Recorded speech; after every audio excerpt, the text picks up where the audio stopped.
Salve nerds! Começando mais um Nerd Talks especial entrevista, não é isso mesmo, meu caríssimo Jonathan? É exatamente, meu amigo Ed. E você de casa, né? Já sabe, Ed Jonas Goku Mineiro e o nosso convidado mais que especial. Quem que estamos aqui hoje, Ed? Eu vou deixar para ele se apresentar, mas eu tenho que dizer que esse cara fez parte da minha infância e da sua também.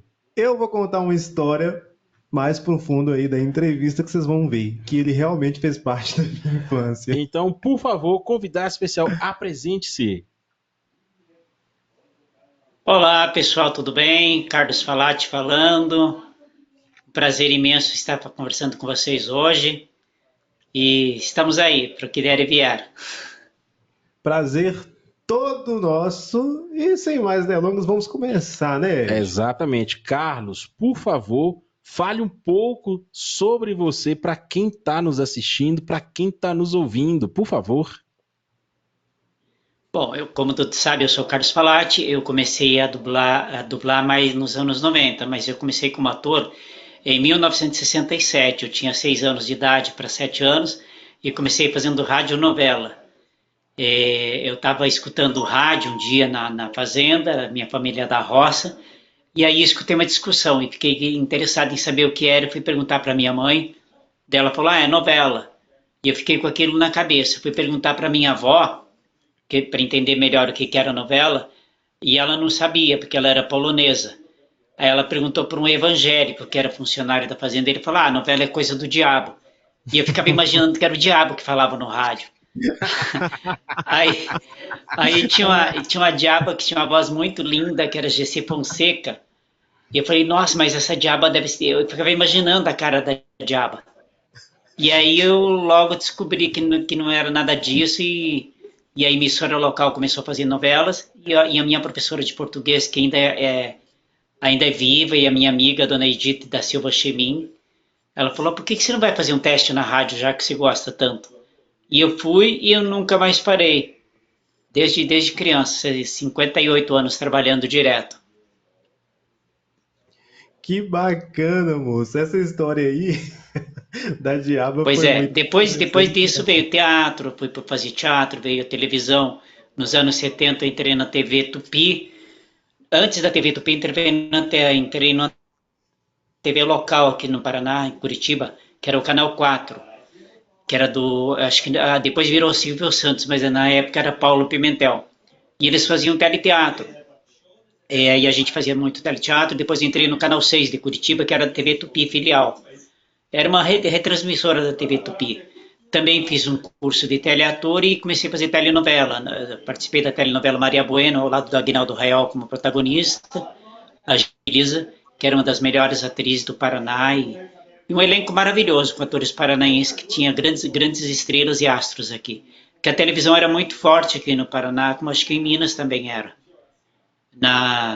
Antes de virar nacionalizar a TV, as TVs locais faziam muitas produções. Eu lembro que Minas tinha, em Belo Horizonte tinha uma produção, tinha em Porto Alegre, e foi assim minha trajetória.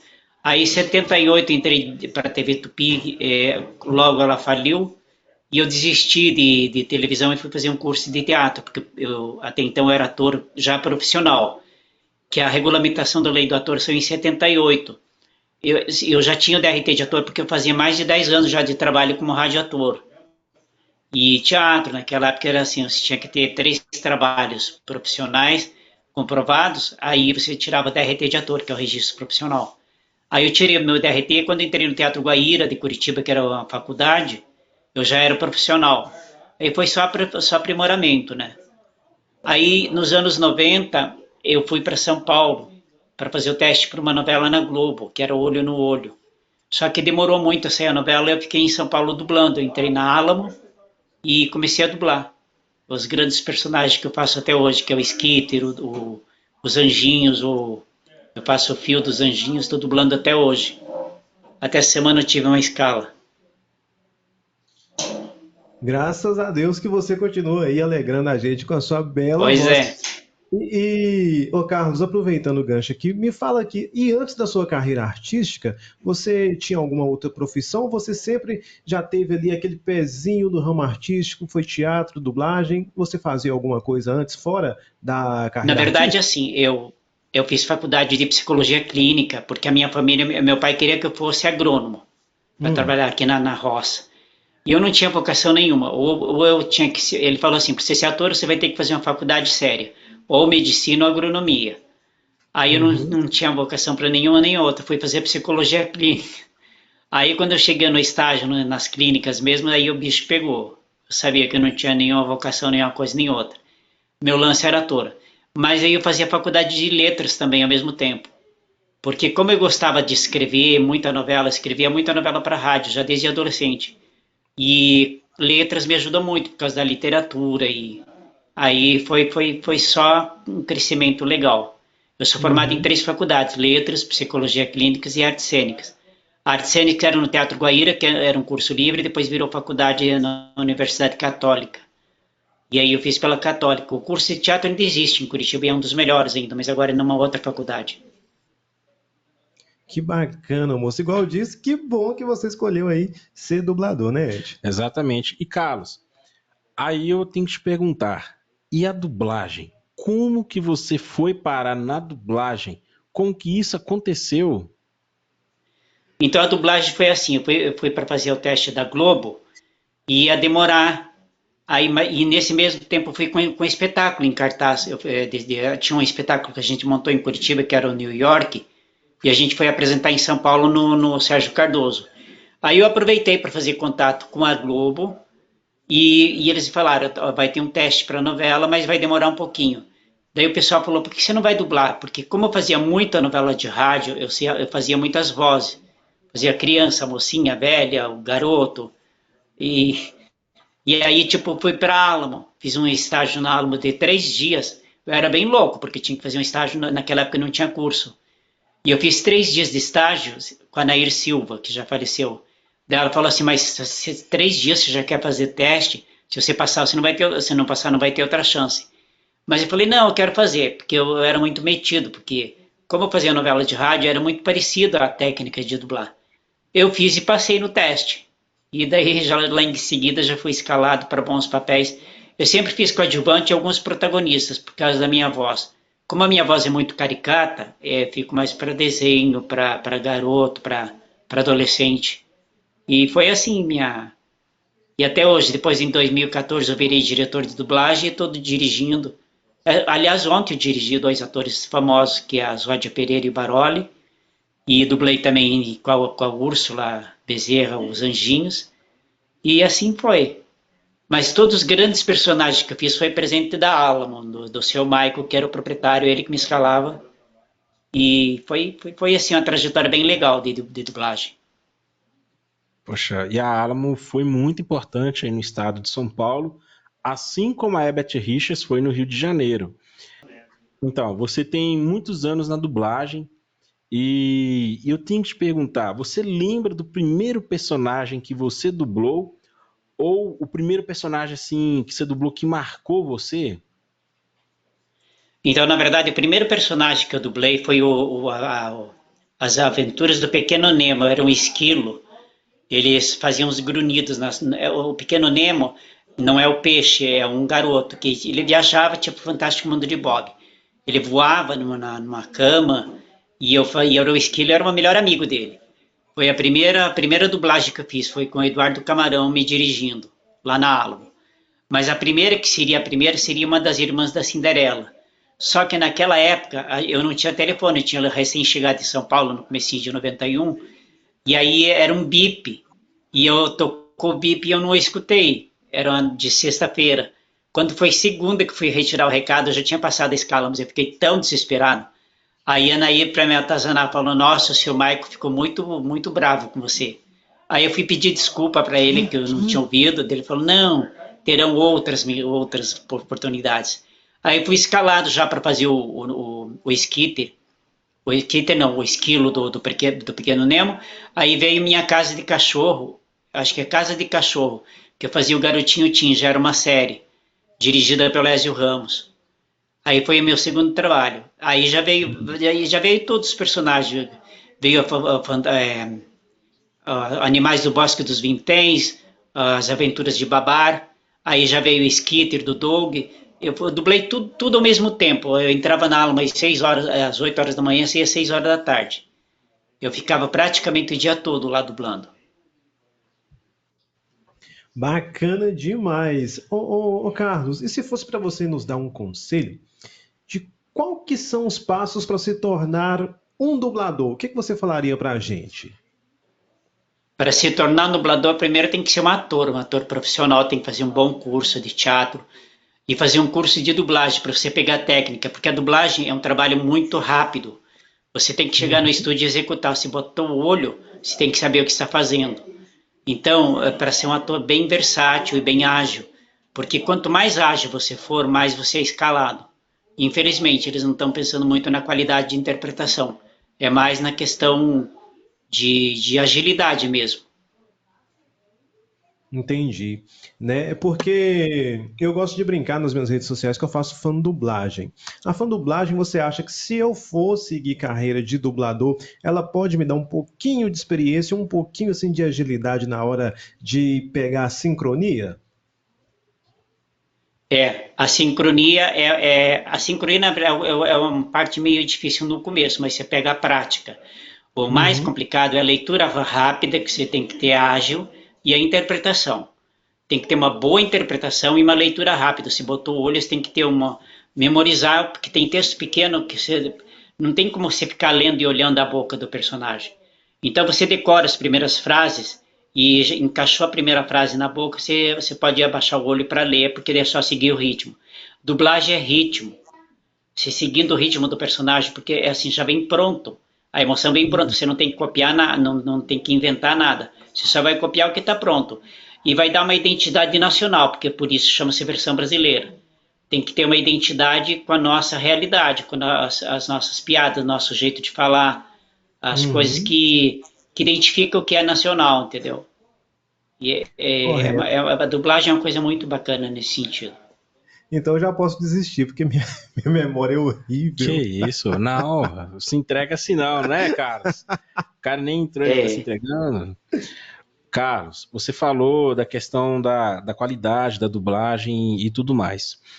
Ao seu ver, nesses anos todos que você tem de dublagem aí, como era lá quando você começou, para a diferença de hoje em dia? O que que você acha que melhorou? O que que você acha assim que não é que piorou, mas poxa, poderia ser melhor, na sua opinião, na sua visão? então, assim, quando eu comecei, a gente não tinha curso, a gente fazia um estágio, via como é que os atores dublavam, e você tentava pegar a técnica. Ou tinha que ser um ator muito bom para poder trabalhar já em seguida a intenção da fala. Porque mesmo Uhum. sendo uma emoção pronta, você tem que entrar na emoção, entender e copiar aquela emoção de forma bem bacana. O que era, na época, precisava ser bom ator, um ator de teatro, mas são técnicas diferentes. Alguns dubladores implicavam com os atores de teatro, porque no teatro você tem uma voz mais projetada. E no microfone não precisa, você está assim que ser mais natural. Claro que tem algumas cenas de grito que você tem que gritar e tudo mais, mas é uma coisa mais natural. Quanto mais natural deixar, mais humano fica, mais real fica. E a diferença daquela época que tinha que ser bons atores. E a gente, assim, eu não cheguei a dublar muito em conjunto. Eu cheguei na época e já estava começando a dublar separado. Aí, assim, agora dubla todo mundo separado. E é mais fácil, porque tem o Pro Tools, coloca no lugar, estica, encolhe. Então, assim, o que mudou muito de lá para cá é que os atores não tinha rede social na época. Os dubladores eram pouco conhecidos. Então, para ter uma entrevista com a gente era coisa rara, entendeu? Poucos jornais e eles sempre visavam os atores mais famosos. Então, os atores que não eram tão conhecidos. Com o aparecimento da rede social, todo mundo virou dublador. E ficou mais fácil, divulgou o nosso trabalho, mas aí deu uma leva de dubladores querendo ser famosos. Só porque dublou um personagem famoso e pronto. Só que por trás disso tem que ter um trabalho de ator muito sério. Então vira uma coisa assim, tem muita gente dublando, mas que ainda o curso ajuda você a pegar a técnica, a sincronizar isso e só. Mas você, a emoção, você tem que ser um bom ator, você tem que ter o talento, que senão não adianta. Então, o que mudou foi isso. A tecnologia te ajudou, melhorou, facilitou o seu trabalho, mas o talento ainda é indispensável. Compreendo, compreendo. E Para ser um dublador, tem que ser um bom guardador de segredo também, né? Porque às vezes você sabe que vai pegar um papel importante, mas você não pode comentar, não pode dar spoiler. Você já ficou com vontade de comentar com alguém sobre um papel importante que você ia fazer, mas pela ética e profissionalismo você se manteve ali? Você ficou tão feliz com o personagem que fala, nossa, eu queria compartilhar com alguém. Assim, a questão de ética é uma coisa muito, muito, muito séria no meio. Mas assim, por exemplo, na época se respeitava mais. Hoje em dia, o produto, o empresário não tá muito pensando em qualidade, ele quer economia.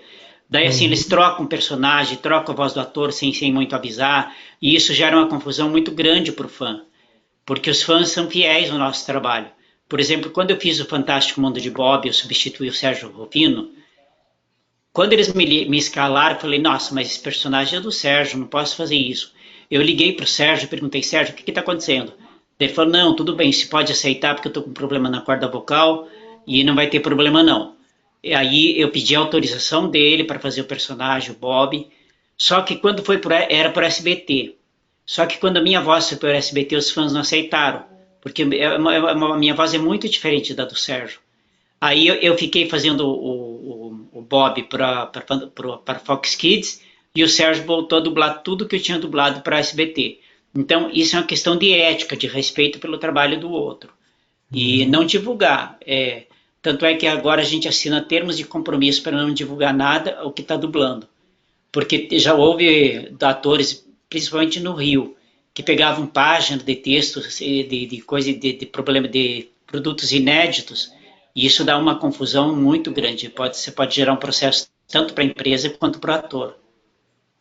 Eu já vi alguns, né? Lógico, não vou citar nome, mas às vezes não fala o personagem, mas tira foto de um texto. Então, se você sim, pegar ali a interpretação, você consegue imaginar qual personagem ele vai fazer. É muito interessante essa parte da ética na dublagem, né? sim, sim. E Carlos, é, uma questão polêmica que está em alta é essa questão do uso de inteligência artificial. Ao seu ver, você acha que a dublagem, como a gente conhece, como a gente ama, ela pode acabar por causa do uso da inteligência artificial, ou você acha que não?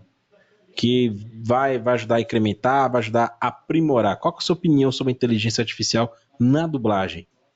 Olha, eu já vi coisa com inteligência artificial que eu gostei muito, em termos de sincronia, e já vi coisa que ficou horrível. Mas é uma coisa muito, como a palavra já diz, fica artificial. Mas eu acredito que os atores principais não serão substituídos tão cedo, porque eu acho que os atores de Hollywood que fazem um trabalho decente de interpretação, que fazem uma criação enorme, eles não vão permitir que a inteligência artificial seja usada para fazer uma dublagem para um outro país estragando a interpretação deles. Porque por mais que na Coreia estejam desenvolvendo a inteligência artificial com uma certa emoção, não é a mesma coisa. Porque é um time diferente, o nome já diz artificial, não é, você vê que não é uma voz do ator. Então fica parecido, mas não é. Então eu acredito que a inteligência artificial, por enquanto, não interfira muito no nosso trabalho. Apesar de que a gente já está fazendo movimento, porque a gente não sabe, porque assim a questão é, hoje em dia, o pessoal não pensa muito na qualidade, o pessoal pensa na questão da agilidade e da economia. A inteligência artificial veio para substituir tudo isso. É muito mais fácil você dublar um filme com inteligência artificial e mais barato do que com ator, mas a qualidade não é a mesma. O que eu acho que vai pegar muito são os atores de Hollywood. As grandes estrelas de cinema não vão deixar estragar o trabalho deles colocando uma voz artificial para os outros países, para as outras línguas. Eu acredito nisso. A dublagem caiu muito nesses últimos tempos. A gente está com dificuldade muito grande de escassez de trabalho. Primeiro que teve aquela greve nos Estados Unidos dos roteiristas, que ficou um tempo sem trabalho. Então, assim, eu acredito que eles vão usar a inteligência artificial para algumas pontas, algumas coisas, que é uma economia. Mas os atores principais, eu acho que não tem como ser substituído por enquanto. A gente não sabe, porque a tecnologia está cada dia avançando e vai sempre aprimorando. Provavelmente vai chegar um nível que ele vai ter emoção verdadeira, sei lá. Mas, enfim, talvez se demore um pouco. É como na época E que surgiu a televisão, que o pessoal falou que o rádio ia acabar e o rádio continua firme e forte até hoje. continua. Recentemente, ano passado, eu acabei fazendo radionovela e tinha um sucesso muito grande. E qual que era a novela que você fazia no rádio? Oi? Qual novela você estava fazendo no rádio aí? Que depois a gente vai procurar para Eu ouvir, estava ué. fazendo para a Rádio Cultura Sul FM, era um programa chamado Relatos de Polícia, que toda semana a gente apresentava uma minissérie em 5 capítulos com uma história policial diferente. Então toda semana era um assunto diferente, mas tudo girando em torno de assuntos policiais, crimes, assassinato, e uma equipe de investigadores tentando de desvendar, era bem legal. Olha só. E, e a gente vê também, Carlos, que tem também pessoas vendendo a ferramenta de trabalho de vocês, que é a voz de vocês. Vendendo pacotes de vozes de dubladores que já partiram e dubladores que ainda continuam na atividade. A seu ver, o que você acha que pode ser feito? Como é que você vê essa situação? Que é uma coisa, assim, é um caos total. Você vê sua voz sendo vendida, sendo comercializada. Como é que você vê isso? Então, na verdade, eu acho que isso é um crime. Primeiro que tem que ter direitos autorais, direitos conexos. Eu vi um carinha, parece que é de Porto Alegre, de algum lugar aí, vendendo pacote de voz, inclusive com os personagens do Chaves. Então, eu acredito que os atores do Chaves ainda não sabem, e os dubladores, que está acontecendo isso, ou já sabem. Existe uma comissão de dublagem em São Paulo que cuida desses processos da voz artificial, da inteligência artificial. Eu acredito que eles já têm conhecimento desse rapaz. Mas não é só ele, são vários. Ele focou na música. Para disfarçar, ele fala, é música. Mas não é, por trás disso ele vende vozes dos atores. Aí teve um amigo meu até que me alertou sobre isso e perguntou para ele, mas isso não é crime? Pode usar à vontade? Ele falou, não, não precisa pagar nada, pode usar à vontade. Então o cara está lesando um direito que é do ator, que é o direitos conexos, ele não pode fazer isso. Se o ator autorizar, mesmo assim, tem que ser um processo bem feito, porque você não pode autorizar a tua voz para ser usada e tem direitos depois de família, direitos conexos. Por exemplo, a gente teve um problema com o Elcio Sodré aqui, da Sato, que ele não queria pagar os direitos autorais e os fãs crucificaram ele. Só que ele estava certo. Kamen Rider, Os eu direitos vi. conexos têm que ser pagos. E depois disso, eles passaram a pagar os direitos conexos.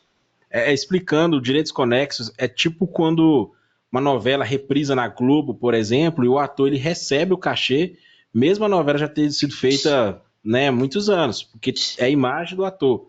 A mesma coisa é a voz de você. Exatamente. É a voz de você está passando ali novamente. Então, né, mais do que justo. Eu vi essa polêmica. Foi Black Kamen Rider, se eu não me engano, e estava passando na Bandeirantes na época. Isso deve ter uns 3, 4 anos isso, é bem recente. Pois é. E até o próprio Chaves, quantas vezes foi usado no SBT? Reprisou acho que anos a fio e os atores não ganhavam. Aí, tipo assim, você ganha só para fazer o teu trabalho naquela época, que dubla. Cada período tem um valor, a dublagem, a hora de dublagem é um valor. Aí você sai perdendo. E cada comercial que eles fazem, são milhões que a televisão ou então o veículo tá levando em cima da voz do trabalho do ator e pagou uma vez só. Então, os direitos conexos é uma coisa muito importante para isso, nesse sentido. Sim, sim. Ô Carlos, e voltando a falar aqui sobre você, queria te fazer uma pergunta. Como que você lida assim com os seus trabalhos? A gente sabe que você tem uma vasta variedade de trabalhos, né, que você fez. Você tem o costume de assistir os seus trabalhos, ou você faz, ou, né, deixa acontecer, mas ou você se cobra ali assistindo os seus trabalhos? Olha, na verdade eu dificilmente assisto meu trabalho, porque eu estou sempre trabalhando na hora, que geralmente quando passa ou na parte da tarde que faço desenho, então no comecinho da noite. E eu chego 10 horas da noite em casa, por aí. Então eu vejo quando os fãs me mandam um pedacinho, ou então no YouTube, daí eu vou lá pesquisar para ver. Geralmente a gente nunca gosta de se ouvir. É uma coisa doida. No estúdio mesmo, estou dublando o Phil, os dos Anjinhos, a semana passada eu dublei. Aí eu falei, nossa, Úrsula, minha voz está estranha. Ele falou, imagina, tua voz está igual, não mudou nada. O legal é isso, que já se passaram mais de 20 anos a primeira vez que a estreia dele foi, e a voz continua igual. Como o Skitter, por exemplo, eu voltei a dublar no começo dos anos de 2020, uns capítulos que ficaram presos, ou ficaram perdidos, ou tiveram que ser redublados por algum motivo. E entrei no estúdio e a voz parecia a mesma, entendeu? Não mudou nada. Então isso é legal. É o cuidado que a gente tem com a voz. Mas também, assim, eu tomo muito cuidado. Eu não fumo, não bebo, evito tomar coisa gelada. Mas é porque é um cuidado que eu tenho. E faço exercício para fortalecer o diafragma todo dia, exercício respiratório, para manter, porque eu vivo disso. Meu trabalho é a voz. Não necessariamente só de dublagem, porque eu vivo do teatro, de comercial de televisão, de novela de rádio e outras coisas que eu faço. Mas sempre voltado para a voz. Olha só. Entendi. Bem interessante. Carlos, eu estava pesquisando sobre a sua carreira na hora de montar a pauta. Eu ia deixar para falar mais pro final, mas a curiosidade é tanta. Você dublou um dos meus filmes mais favoritos da minha vida, que é Jurassic Park.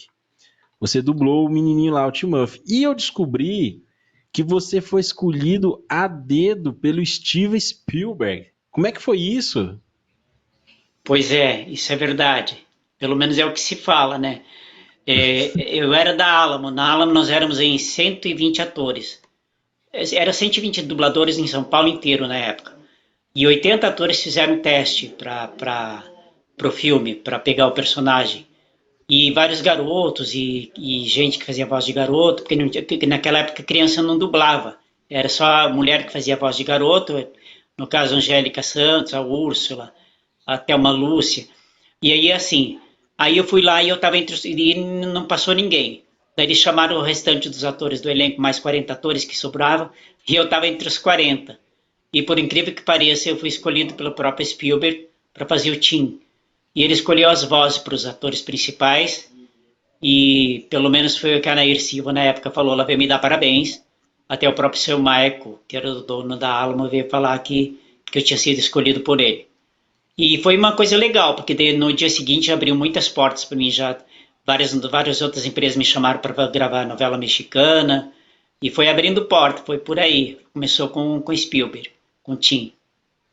Apesar de que antes do filme eu já fazia muita coisa legal na Alamo. Todos os grandes coadjuvantes da época, eu fiz dos anos 90, praticamente era eu que fazia. E sobre esses personagens, né, que você faz, que você já fez, tem aqueles especiais que você carrega no coração, que você gostou muito de fazer, que você ama fazer? Você consegue citar alguns pra gente? Olha, na verdade eu gosto de tudo. Eu gosto do Paul, dos Anos Incríveis, eu gosto do Phil, eu fiz o Flint, o Detetive do Tempo, que eu era o protagonista, era uma delícia fazer, mas o que mais me trouxe fãs e muitos amigos, eu não gosto de chamar de fã, gosto de chamar de amigos, foi o Skitter. O Skitter é um personagem que eu não abro mão. Ele parece que ia montar de novo agora eles adultos, e eu não abro mão nunca de fazer o Skitter, porque é uma delícia fazer. Eu me identifiquei muito com ele e é o personagem que mais me trouxe muitas alegrias. Todos trazem alegrias pra gente, porque de certa forma os fãs são engraçados. Um gosta de um, outro gosta de outro. Mas o Skitter parece que é unânime, todo mundo curte, inclusive eu. Tanto de dublar e de ter a vozinha dele no meu ouvido.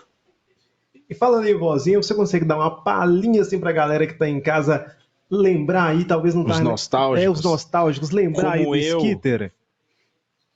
Ah, vamos lá. Então ele tinha um bordão assim: Ei, Dog, vamos na lanchonete de Blumpton. A Pati Maionese está te esperando. Vamos correr. Só não podemos encontrar o Roger pelo caminho. É muito Exatamente. bom. Ó, Carlos, ó, Obrigado. eu tenho que dizer, eu sei que você ouve isso o tempo todo, mas eu tenho que dar meus 2 centavos, eu tenho que falar, você fez parte da minha infância. Eu cresci assistindo Doug. Cara, o meu sonho era ter um amigo tipo o Skita. Eu achava o Skita assim sensacional, o parceiraço assim. É o amigo assim que você queria conhecer na vida, sabe? E eu acho que parte disso se deve ao seu trabalho, ao personagem. A gente conversou com o Sérgio Rufino semana passada, coincidentemente, quarta-feira passada, nós Que conversamos com legal. ele, né? Ele falou bem de você também. E o Skitter, cara, tipo assim, olha, eu acho que o Skitter não seria o que é se não fosse você. Da mesma forma que um outro personagem que você dublou, que eu tô entregando a minha idade, né? Que eu assisti quando criança, foi o Phil dos Rugrats, que ainda era Os Anjinhos quando passou no SBT. Olha pra você ver onde é que tá isso. 1900 e Guaraná de rolha. O Phil, você ainda consegue fazer o Phil dos Anjinhos? Os Sim, eu tô Rugrats? dublando o Fio, dublei semana passada. A gente tá fazendo uma temporada nova. Já desde há uns 3 anos a gente tá fazendo várias temporadas. Passa na Paramount. Ah, sim, No Paramount. ele tinha uma briguinha com a Lil. Não é não, Lil. Você é muito chata. Eu quero comer minhoca. Pera, eu quero pegar meu Reptar. Spike, volta aqui. Ele é mais ou menos assim. Sim, sim. Igual você citou a Úrsula Bezerra, ela faz o Chuck também. Tipo assim, quando eu descobri que era a Úrsula que fazia o Chuck, né, também lá nos Rugrats lá, eu fiquei assim, espantado. Olha, quem diria? A voz do Naruto, a voz do Goku dublava um dos anjinhos, um dos Rugrats. Eu tô falando isso, mas A acho que nem o Úrsula Jim também. Bezerra. Vi não, Exatamente. cara. Você assistiu os anjinhos? Assisti, mas assim, era uma memória Aí. bem rasa. Só que quando eu falei que ele fez parte da minha infância, os meus irmãos ficavam zoando porque eles Aham. assistiam. E os anjinhos, né, eles tinham um formato da cabeça maior. E Sim. eu era um pouco magrinho e Ah, só tinha cabeça. E o pessoal falava, parece os anjinhos, parece os anjinhos. olha só. Então agora os anjinhos vieram repaginados. O meu personagem, o Fio, tem dente, parece um vampirinho. É porque agora é em 3D é bem legal. A Eu não cheguei essência a ver, manteve-se a não. mesma, mas só deu uma repaginada. Tá bem bonitinho de fazer. É a mesma história, o mesmo texto, as mesmas brincadeiras e a viagem deles, a Angélica sempre atormentando a vida deles, mas tá Sim. bem gostoso de fazer.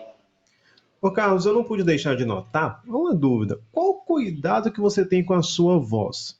Porque a sua voz está muito jovial ainda. Muito. Tem algum cuidado específico que você faz? Ou a sua voz é isso aí mesmo, moço? Porque é muito. O personagem, todos que você fez aí, ainda está muito, muito vivo, né? Na sua voz. E é bem legal. Qual o cuidado assim que você faz?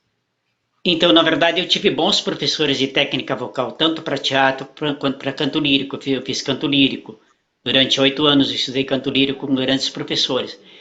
E assim, é como eu falei, eu não fumo, nunca fumei, não bebo, evito tomar gelado o máximo que eu posso, evito ar-condicionado que resseca a mucosa da boca, da garganta, e assim, e faço meus exercícios diários, porque desde criança eu estreiei com 6 anos de idade, para 7 anos, sempre trabalhando com a voz. Se eu não tivesse cuidado, eu acho que eu já tinha arrebentado minha voz o tempo todo, porque todos os personagens, não só em dublagem como em novela, eram os mais estranhos possíveis, eles me davam, com a voz aguda, voz grito. E dublagem, eu faço muita voz caricata. Por exemplo, o Cripox de Power Ranger. Ei, aquela voz assim! Se não tiver um misto de cabeça com peito, arrebenta toda a garganta e tem que ter o apoio no diafragma. Então eu tento cuidar o máximo que eu posso, porque eu vivo disso. E jovial, eu sou muito jovem, eu tenho 19 anos ainda. Exato, com certeza. Ao contrário, não, mentira, ao contrário, não. E Carlos, você ao longo dos anos dublou vários personagens incríveis, atores incríveis, assim como você. E eu tenho que fazer uma pergunta bem pertinente. A gente viu alguns anos atrás, o Isaac Badavi esteve ao lado do Hugh Jackman, o Wolverine, né? Algum ator que você dublou, que você gostaria de conhecer pessoalmente, ou talvez você já conheceu e falar assim: oi, tudo bem? Eu sou sua voz aqui no Brasil. Então, na verdade, eu não cheguei a conhecer pessoalmente. Eu dublei uma novela italiana e eu fiz o personagem Italo Nuzzi, que é um policial, era um policial. E o ator, ele é meu amigo no Instagram. Eu conversei com ele, esqueci o nome dele agora. Eu conversei com ele, falou: eu sou sua voz no Brasil. Aí até tentei publicar na minha página que eu tenho no YouTube, da minha página Seu com canal no personagens, YouTube. novelas, essas Aham. coisas. Eu publiquei um trecho da novela é, italiana e eles bloquearam, não pode, porque não pode, tem direitos conexos pela Televisa, não como é que é? A Rai TV italiana não deixa a gente colocar nada com o nome deles. Que Mas eu pena. conversei com o ator, eu falei: eu sou sua voz no Brasil. Aí ele começou a falar que estava contente e pediu para eu mandar para ele. Eu mandei um trechinho de uma novela, uma cena que eu faço. E ele Uhum. curtiu muito, mas eu não cheguei a conhecer pessoalmente, não. E o No, Joseph Saviano, que fazia o Paul dos Anos Incríveis, eu gostaria muito de ter conhecido. Só que ele parou de ser ator, então eu perdi o boneco. Se nunca mais vou poder fazer o Paul dos Anos Incríveis, porque ele não é mais ator, ele desistiu. uhum. Ah, que pena. Pena mesmo. E eu tenho uma pergunta similar ao do Ed, mas porém diferente.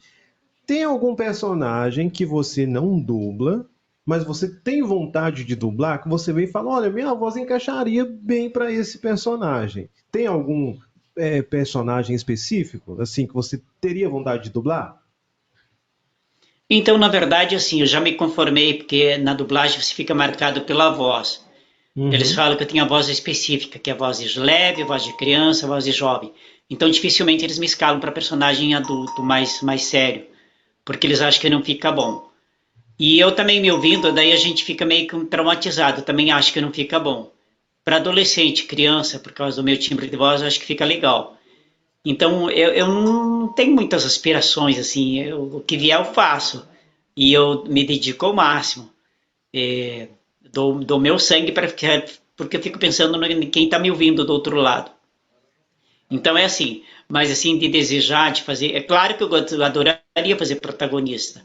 Eu queria fazer Uhum. protagonista em desenho, porque eu posso fazer, tenho a voz específica para desenho. Mas assim, de ator, não sei que o Ítalo Nuzzi, que é o personagem da novela, que eu esqueci o nome do ator, a minha voz encaixou perfeitamente com o rosto dele. Ficou tão natural que parece que sou eu que estou falando, que é eu mesmo fazendo o personagem. E ele é até bastante parecido comigo. Mas assim, eu não tenho aspirações de fazer grandes personagens. Tom Cruise, por exemplo, eu sei que eu não tenho voz para fazer. A menos que seja uma releitura, uma coisa, uma comédia, sei lá, brincando com a voz num galã. Eu já dublei filme de kickboxer, fazendo voz de negão, com respeito à palavra negão, mas Uhum. sem entrar em polêmica nenhuma.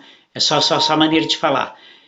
Que não tinha nada a ver comigo, porque daí minha voz fica, aquela coisa, fica falsa, fica artificial, daí fica a inteligência artificial, fica a voz artificial. Mas é E, isso. e Carlos, como você falou aí, de suas vozes e tudo mais, no caso do Skitter, você se lembra como é que o Skitter foi parar na sua mão? Você lembra da primeira vez que você entrou no estúdio, fez o teste para dublar o Skitter? Você lembra como é que foi o processo? O personagem caiu na sua mão? Não, eu estava na Alamo, de repente vi meu nome na pedra e eu escalado para dublar das 8 da manhã a meio-dia. E eu estava escrito personagem Skitter.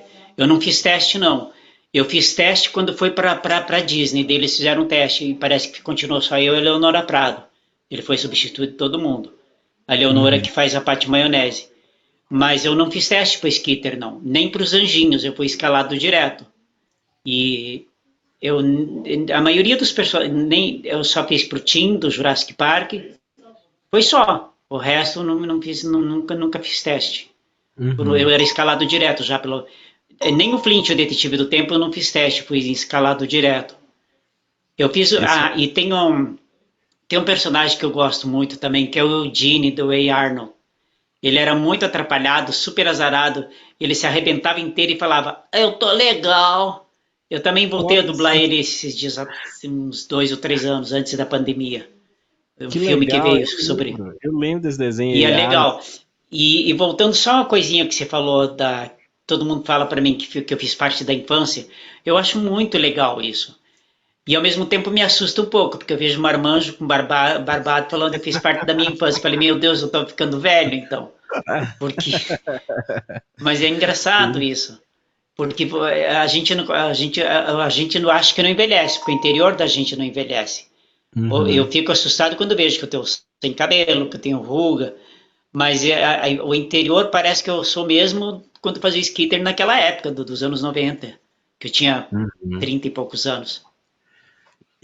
Carlos, você acabou de falar que direto pessoas te param na rua e falam: Olha, você fez parte da minha infância, como eu aqui, né? Porque se eu falar a primeira vez, a primeira lembrança que eu tenho de ouvir sua voz, né? Nossa, eu vou até entregar a minha idade aqui também. Mas aí eu te pergunto: você tem uma voz emblemática, uma voz muito ouvida, são mais de 30 anos, né? Só na dublagem. Já aconteceu de você no supermercado, ou na farmácia, ou no Já elevador, aconteceu sim. a pessoa pensa, Aconteceu numa perfumaria. Eu estava comprando perfume e tinha um casal me seguindo.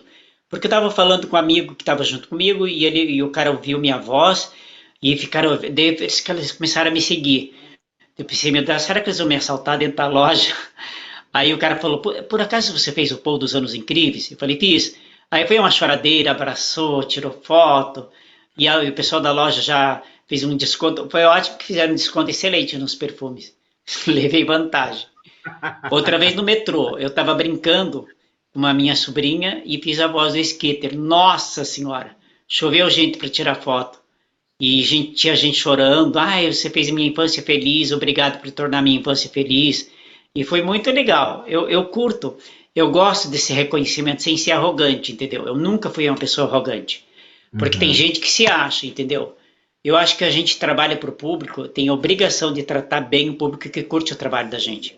E mesmo tanto como ator de teatro, de TV, a televisão foi desistindo logo, porque na TV, quando eu era na TV Tupi, eu fazia os garotinhos, os galanzinhos.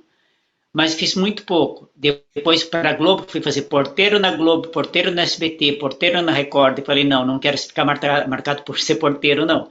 Eu não tenho nada contra o porteiro, pelo amor de Deus. Eu sou amigo de todos os não, porteiros e tudo mais. Mas como ator, eu tenho outras possibilidades. Aí em uhum, 2001, eu escrevi uma novela para a Record chamada Felicidade Existe, que era uma novela religiosa. Aí eu escrevi um personagem para mim, não ia ser louco de não escrever. Fiz um advogado. Aí fez e foi o único diferente que eu fiz, porque a maioria, tudo que eu fiz foi não no SBT na novela Sangue no Meu Sangue fiz uma participação como um banqueiro. Mas nos outros novelas é tudo porteiro. Aí eles marcam a gente. E assim como eu fiquei marcado com a voz. Ah, se tem a voz específica, voz para desenho. Então tá bom. Que seja, vamos trabalhar desenho então. uhum. E a dublagem é uma coisa tão mágica. Talvez vocês, dubladores, não sabem o tanto que a gente fica feliz ao ouvir o trabalho de vocês. Vou dar um exemplo aqui. Lógico, personagem seu também, igual o Skitter, mas vou dar um exemplo aqui de um outro dublador que eu gosto bastante, que é o Alexandre Moreno. Eu achava que eu gostava do Adam Sandler, que é boneco dele, correto? Só que eu descobri que eu gosto mesmo é da voz do Adam Sandler. Quando acontece de eu ver algum filme, o Ed, que não é dublado pelo Alexandre Moreno, eu não gosto. Então, ou seja, a dublagem é muito, muito importante, até mesmo para aquele personagem ali dentro do filme. No sentido, a gente vai gostar dele, sim ou não, através da dublagem. Então, é muito mágico o trabalho que vocês fazem, igual o seu personagem, o Skitter. Acredito eu que se o É Ed, se eu assim, visse na verdade alguma a outra gente pessoa imprime fazendo, uma não ia combinar identidade, tanto. né? Com a nossa voz a gente imprime a identidade do personagem. E depende, por isso que Exato. tem que ser um bom ator. Ator de dublagem tem que ser ator de teatro. Tem que ser um bom ator, porque você vai passar aquela emoção que já está pronta, mas você tem que ser tão fiel ao que está pronto, e ao mesmo tempo você vai acrescentar uma identidade nossa, que pessoas, do modo de falar, gírias, coisas do nosso dia a dia do Brasil. Porque às vezes Exato. tem piada que você fala e daí? Funciona lá com o inglês, mas para nossa não. Então você tem que achar uma palavra adequada que tenha uma identidade nossa, que remeta ao povo a lembrar de alguma coisa de uma realidade brasileira. E a dublagem é um trabalho muito legal porque ela é inclusiva. Os deficientes auditivos ou visuais, auditivo não, visuais, se baseiam na dublagem, que seria, e os analfabetos, porque tem muito analfabeto no Brasil ainda. Imagina na época que surgiu a dublagem. Então era é um processo de inclusão. Eu particularmente detesto ver filme legendado, porque ou você presta atenção na interpretação ou na legenda. Exato. E geralmente a legenda nunca bate com o que o ator está falando. Então é muito ruim. Eu prefiro a dublagem. Uma boa dublagem faz você gostar do personagem, como você falou. Faz você gostar do ator. O ator fica impregnado. Você cria a identidade do ator com a tua voz. O dublador, o Carlos, ele participa na tradução de algum filme? Como que funciona essa parte da dublagem com a legenda? Porque às vezes a gente está assistindo um filme, a legenda fala uma coisa e a dublagem tá outra. Como que é esse processo de adaptação? Porque existe uma questão de métrica da palavra. Às vezes aquela palavra que está na legenda não cabe na boca. Então, você tem que adaptar a dublagem, por isso chama-se versão brasileira. Uhum. Mesmo que tenha uma boa tradução, você tem que escolher a melhor palavra que encaixe perfeitamente no movimento labial, na fisiologia da voz do ator. Então, às vezes, tem palavra que você tem que trocar. Daí entra bom, o trabalho de um bom diretor, que tem que ficar atento, e sugestão para o ator. Porque o trabalho de dublagem é um trabalho conjunto, ator, direção e técnico. Tem que ser todo junto, numa sintonia. Se um queria aparecer mais que o outro, estraga tudo. Então, eu quando dirijo, eu sou muito carinhoso com meus atores, atrizes, e eu deixo muito à vontade, porque eu detesto chegar no lugar e me sentir mal. E Uhum. mesmo eu dublando, já faz 33 anos que eu estou na dublagem, eu fico nervoso quando eu entro no estúdio que eu vou dublar pela primeira vez com um diretor que eu não conheço. Porque tem diretor que faz questão de te deixar mal, de deixar, fazer que você se sinta mal. Então eu acho muito, muito cruel isso. E o pessoal que trabalha comigo me adora e eu sou bem verdadeiro. Eu trato muito bem. Quando a pessoa erra, eu falo, olha, que tal se a gente fizesse assim, assado, achar uma melhor... eu sempre dou solução. Qualquer problema que aparece, eu consigo dar umas soluções, de palavras, de frase que se encaixa melhor. Às vezes a tradução é uma coisa, mas no texto, quando o ator vai falar, fica ruim, fica artificial, fica muito estranho. Então a gente tem que achar sempre a melhor palavra, a melhor frase para que encaixe, sem perder sentido da obra e não estragar o texto também. Entendi. Só para mim entender melhor ainda. Então o texto original é o que está na legenda? Não Ou entendi. não? O texto original sempre vai ser o que está na legenda? Não, nem sempre. Não é. Às Ah, vezes sim. nem é. Total. A legenda às vezes não tem nada a ver com o original e não tem nada a ver com o que está sendo dublado.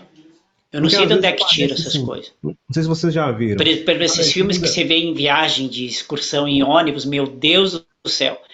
A legenda é uma coisa, a dublagem é outra e o original é totalmente diferente. É Porque exato, são principalmente métricas, quando se a palavra trata. tem que se encaixar perfeitamente no movimento labial. Senão você já deve ter visto. Você está assistindo o filme e você vê que a palavra não encaixa e vê que o autor não está falando aquilo. Não é aquela palavra que está sendo falada. E fica feio. Então, eu dirigi um filme coreano, eu dirijo muito filme coreano e chinês, meu Deus do céu, porque eu não entendo nada. Então você vai pelo ritmo, porque dublagem é ritmo. Só que se perder, você se ferra inteiro, porque eles falam tão rápido, emendo tudo. Para achar ponto de edição é complicado. Mas daí a gente dá os truques, uma virada de câmera, quando vira de costa, daí a gente, bom, vamos fazer até ele virar de costa, daí a gente para e depois continua. Então, eu dirigi um filme chamado A Criada, que a anfitriã da casa, a governanta, vai receber a criada para trabalhar. E começa ela entrando, conversando desde o jardim até entrar dentro de casa. E a mulher não para de falar um segundo. E foi a Suzete Piloto que dublou. Ela falou, Falate do céu, o que que eu faço?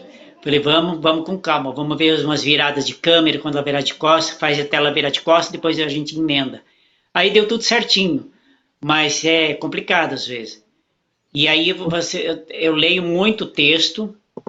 Antes de dirigir, eu leio o texto traduzido e vejo filme, vejo mesmo reality show, assisto tudo, eu não faço nada sem assistir. Porque você tem que dar um feedback pro ator, o ator tem que saber o que vai fazer.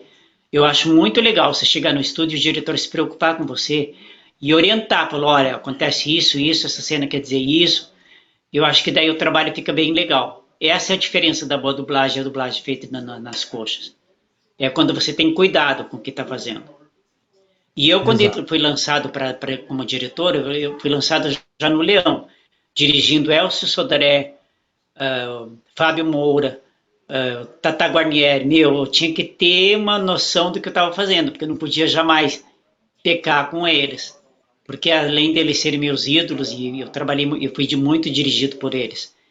E agora chegou a vez de eu dirigi-los, então eu tinha que estar à altura do trabalho deles. E foi muito legal, um aprendizado bacana. E a cada dia é um aprendizado novo. A dublagem é assim, você acha que você sabe dublar. Você nunca sabe que personagem que você pega. Você só vai saber quando você chega no estúdio. O diretor, você vai fazer esse personagem, e aí? Aí é que entra o trabalho de criação, de ator. Por isso que o ator tem que ser bem preparado. Poxa vida, Carlos. Pensar que você dirigiu Shiryu de dragão, Shura de capricórnio e Afrodite de peixes. Caramba, viu? E eu tenho que te perguntar, você é dublador, diretor de dublagem, qual que você gosta mais, dirigir ou dublar? Eu gosto de fazer os dois, mas eu me identifico melhor com a direção. Eu gosto mais de dirigir. Tanto é que Puxa desses vida. últimos anos eu estou mais por trás das câmeras do que na frente do microfone. Porque é tão gostoso você poder passar a orientar o ator que está do seu lado a desenvolver um trabalho. Porque os atores são tão experientes da dublagem, quando você pega os veteranos, que eles já chegam no estúdio e eles executam, você não tem muito trabalho. Mas mesmo assim é legal, olha, que tal se você descobrir esse caminho? Se você for por esse caminho vai ser melhor. E aí dá certo, e eles sempre agradecem. Eu gosto muito de trabalhar com atores veteranos. Ontem, por exemplo, eu dirigi o Baroli, dirigi a Zódia Pereira. Nossa, são mestres da dublagem. Quando eles já estavam dublando, eu não estava nem engatinhando na dublagem. E então, e é com muita serenidade, muita humildade que eles aceitam. Lobui, tô dirigindo Lobui numa série enorme, Arlete Montenegro, Marcelo Campos, são pessoas que são fantásticas. E a própria Úrsula, ela me dirige direto, também dirigi ela na série. Então é uma troca, né? Porque a direção, assim, o ator pode ser muito experiente, mas o diretor que está do lado de fora está vendo o que pode ser melhorado. E sempre tem que melhorar, e sempre tem o que melhorar. Uhum. Puxa vida. E como que funciona para sair assim, para concluir os dois? Um exemplo, eu sou dublador, mas eu quero ser diretor também. Qual que é o processo? Tem que ter muito tempo de experiência? Como que funciona? O processo, assim, para você ser um diretor de dublagem, você tem que ter pelo menos 8 anos de trabalho como dublador, tem que Ah, ter mais de 2.000 horas como personagem dublado, e tem que ter feito pelo menos 5 protagonistas ou coadjuvantes em casas diferentes, personagens relevantes, de curioso, importância, né? assim, para poder Não sabia disso. ser o Não. diretor. Não sabia que tinha que Porque ter a esses direção é a tipos. alma do filme também. Uhum. Então realmente não é só pegar e falar, vou Ah, eu vou dirigir. dirigir, eu sei Não. fazer. Você, Não. não, você realmente tem que saber Tem que fazer. saber fazer, mas não pode simplesmente achar, tem que Tem que saber, né? saber fazer. É, Carlos, qual conselho você dá para quem está nos assistindo, está nos ouvindo? Porque você, olha só, sua história, sua trajetória, você é um menino, né, cresceu na roça e praticamente você é um dos maiores dubladores que a gente tem, um dos mestres da dublagem, diretor de dublagem. Qual conselho você dá para quem está nos ouvindo e tem este sonho de ser um dublador? Qual orientação, qual conselho, qual dica que você pode estar dando para essa pessoa? Então, a dica é se preparar, estudar bastante, ter uma leitura muito ágil, tem que ler bastante, não pode titubear na leitura. o principal foco na dublagem é a leitura, porque você tem que botar o olho e entender o que está lendo. E interpretar, tem que ter um curso de interpretação e não desistir do sonho, porque a dublagem está cada vez mais difícil de entrar, porque é muita gente no mercado. Depois que saiu a rede social, glamourizou, todo mundo quer ser dublador, mas pelo ato de ser famoso. Você tem que, quem está querendo começar a dublar tem que ver o que ele quer. Se quer dublar por amor ou por fama, por vaidade. Que se for por vaidade vai se dar mal, porque nem sempre corresponde. E tem que ser bom, tem que ler muito, muita leitura, não só até para ter um desenvolvimento intelectual, porque o ator é o reflexo do conhecimento que ele tem. Quanto mais leitura, mais conhecimento, mais acabamento vai dar no trabalho. E eu acho que assim, e não desistir. É difícil, mas tem lugar para todo mundo. Não desistir, fazer um bom curso, procurar boas escolas, escolas idôneas. Tem muitos cursos mequetrefe de dublagem, mas tem muitos cursos bons que formam. Por que tem que fazer curso? Porque você já entra no mercado pronto. Porque hoje em dia, para você dublar, você já tem que estar pronto. Não é na época que eu comecei que você fazia estágio, aí no estágio você ia aprendendo a técnica e ia desenvolvendo. Sei bem que eu fiz um caminho totalmente contrário de todo mundo, que geralmente você começa fazendo vozerio, pontinha. Eu já fui lançado direto em coadjuvantes. Fiquei doido, o seu Michael era muito louco. Mas é que eu já tinha história, porque eu já fazia milhares de novelas de rádio, já fazia televisão, teatro. Então já conhecia realmente. Eu já tinha nome quando comecei a dublar. E a dublagem veio para realizar um sonho meu de trabalhar sempre a voz, porque eu adoro trabalhar a voz. Como a radionovela perdeu força, não tinha mais, se tivesse radionovela, acho que eu nem dublagem eu faria, porque ficava fazendo sempre radionovela, que eu adoro fazer. Porque é um trabalho bem diferente. É um trabalho de criação. E olha, eu fui também atrás pesquisar vários personagens que você dublou. Vi que você dublou Dragon Ball Z. Você foi um Cell Junior. Você lembra dessa dublagem de Dragon Ball? Eu não lembro. Eu sei que eu fiz esse personagem, mas eu não lembro a voz dele. Ah, que pena. Eles ficavam tipo rindo. Eram uns bichinhos azulzinhos, filhote do céu, que era um dos vilões principais da saga. Dos vários projetos, vários desenhos que você dublou, quais você leva no seu coração? Além do Skita e do Phil, é claro. Eu levo todos que eu faço, mas assim, o Skitter, o Paul dos Anos Incríveis, o Eugene, o tio Arthur do Babar também é muito bacana. São personagens que marcaram a minha vida. E eu acho que todos, o Tim do Jurassic Park foi o que abriu o caminho para mim. Depois que eu fui escalado para fazer o Tim, eu estava escalado no dia seguinte para fazer 4 novelas mexicanas. Novela mexicana a gente melhora 90% a interpretação. Porque eles falam tudo ao mesmo tempo, é uma coisa. Você vai ser a pessoa ideal para mim te perguntar. Eu já ouvi isso, não sei se é verdade. O mexicano é mais difícil de se dublar? Por incrível que pareça, é mais difícil. Porque todo mundo entende, é metido a entender espanhol, e na verdade não entende. E aí você está falando uma coisa e você diz outra. E é a questão da métrica da palavra. Eu acho que o inglês é mais fácil de dublar. Inglês, francês, até italiano. Agora, o espanhol e as outras línguas são mais difíceis que as línguas russas, eslavas. Você tem que ir mais na métrica da melodia, no ritmo. Porque a dublagem é totalmente ritmo. Se você pegar o ritmo, você faz certinho. Eu queria tirar essa dúvida e você, por falar que já dirigiu, já dublou, né? Muitas novelas mexicanas, eu falei, vai ser a hora de perguntar se o mexicano é difícil mesmo. Olha, Carlos, a gente fica assim maravilhado, igual você falou, de ter a oportunidade de conversar com um dublador tão importante quanto você. Infelizmente, a gente sabe que muitos têm a vida corrida, a agenda corrida e tudo mais. Mas muito, muito, muito obrigado mesmo por ter cedido esse tempinho para estar conversando conosco. A gente costuma fazer uma brincadeira quando está caminhando para o final da entrevista, porque o companheiro aqui, o Goku Mineiro, ele tem esse apelido, não é à toa. Ele imita o Goku de Dragon Ball. Eu queria propor uma brincadeirinha. Como é que seria o encontro do Goku com o Skitter do Doug? Você topa fazer com a gente?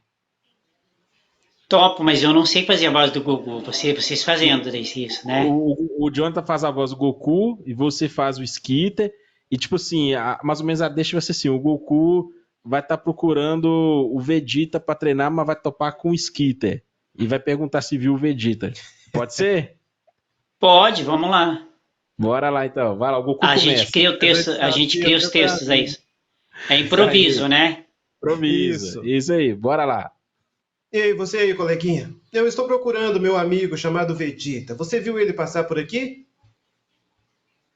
Não, não vi não. Eu acho que saiu da escola agora há pouco. Ah, então é por isso. Ah, você parece um cara muito inteligente, não é? Aceitaria fazer uma luta comigo? Lutar com você? É, talvez você tá tão magrinho, talvez você ficaria mais forte. Não, na verdade eu só gosto de jogar basquete. Eu não sei lutar. Ele Mas eu tá gosto contente muito de comer com o sanduíche. Se você relacionamento quiser fazer uma dele. luta de sanduíche, a gente pode até fazer. E comem mais sanduíche.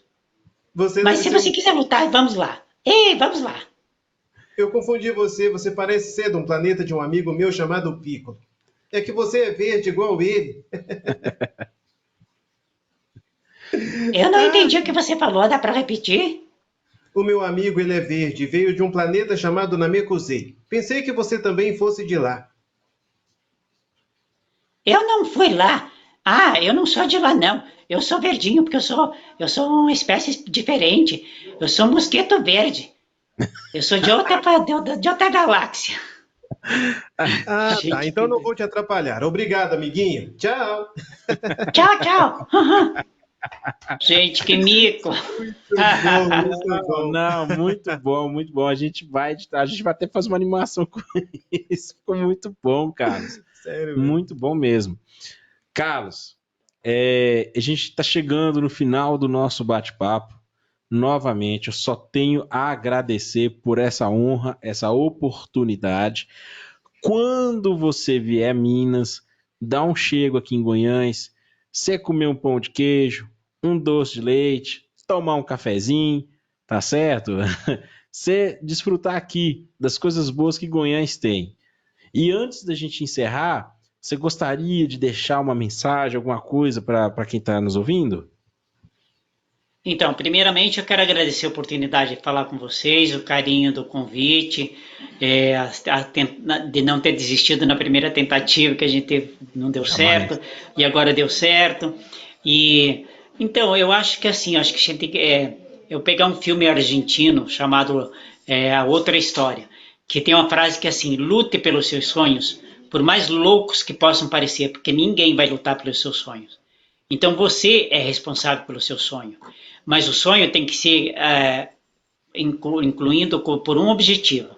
Você tem que ter sonho e ir à luta, porque só no sonho você não consegue realizar as coisas. Se prepara, quer ser dublador, vai, se prepara, estuda, faz um bom curso, faz ler bastante.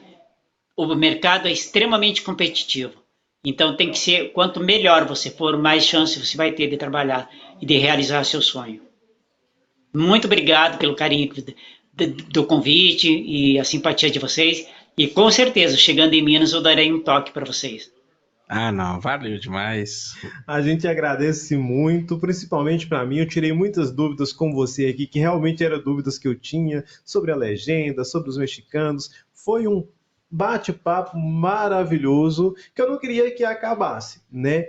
Mas com certeza vai surgir aí, né, Ed? Com certeza. Parte 2 dessa entrevista, parte 3, parte 4. E muitíssimo obrigado, tá bom, Carlos? Muito obrigado mesmo de coração. E como eu disse, você fez parte da minha infância e foi muito emocionante conversar com você, tá bom? O nosso, muito obrigado. Eu que agradeço, obrigado e nada de mestre. Tenho muito que aprender ainda. Não sou mestre, não. Tenho muita Ah, coisa que para isso. fazer, para aprender. E brigadão, obrigado muito. Obrigado demais pelo carinho de vocês. E Que que bom que eu isso. fiz parte da infância de vocês. E continuará fazendo, tá? A nossa criança interior sempre vai agradecer. Eu vou até procurar ver seus novos trabalhos aí para estar acompanhando, só para dar aquele gostinho nostálgico na alma que a gente tem, a alma infantil. Carlos, volte mais vezes, tá certo? Eu espero que essa seja a primeira de várias oportunidades que a gente tem de conversar contigo.